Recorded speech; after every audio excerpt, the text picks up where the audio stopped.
اور ایک پڑھنے میں پوری کائنات کی دولت رکھی جائے تو عشق مصطفیٰ بھاری ہوگا، اس لیے کہ جنت عشق مصطفیٰ کی وجہ سے ملے گی، دولت کی وجہ سے نہیں ملے گی۔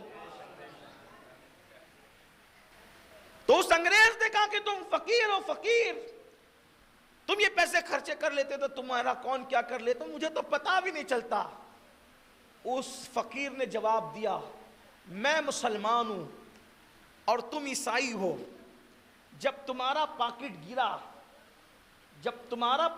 گرا تو گرتے ہوئے پاکٹ کو میرے اللہ نے بھی دیکھا، گرتے ہوئے پاکٹ کو میرے نبی نے بھی دیکھا، اور گرتے ہوئے پاکٹ کو تیرے نبی، جن کو ہم بھی نبی مانتے ہیں، عیسیٰ علیہ السلام نے بھی دیکھا۔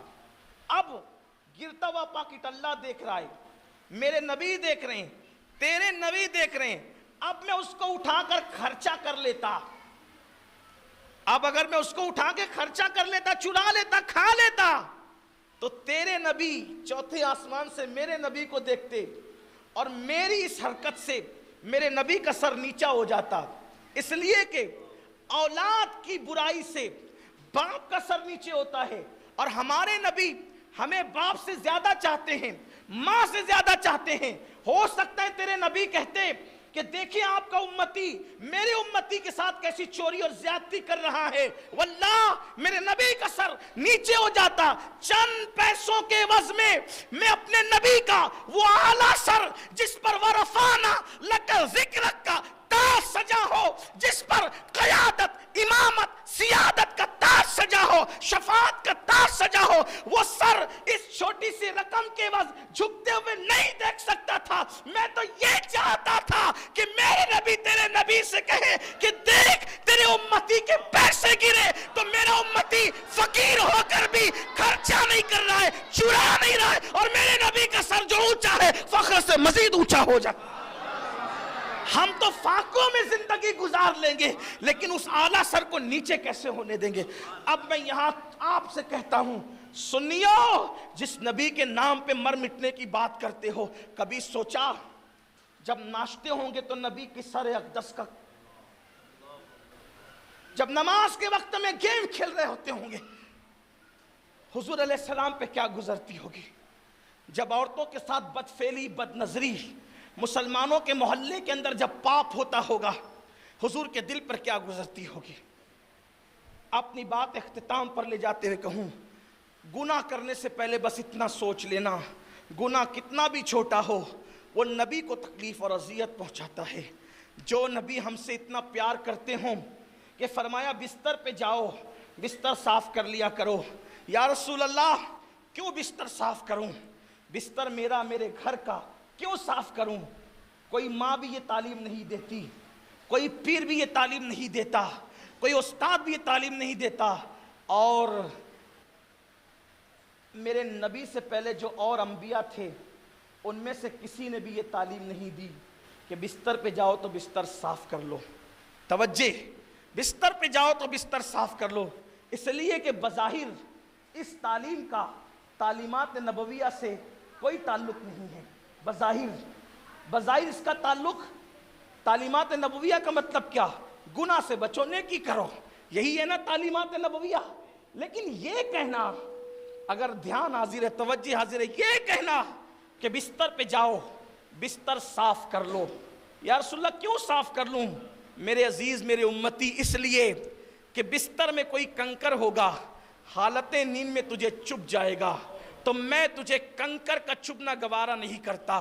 کوئی کیڑا ہوگا تو تجھے کاٹ لے گا تو میں اس کا کاٹنا تجھے گوارا نہیں کرتا، اس لیے بستر صاف کر لے تاکہ تجھے کنکر نہ چبھے۔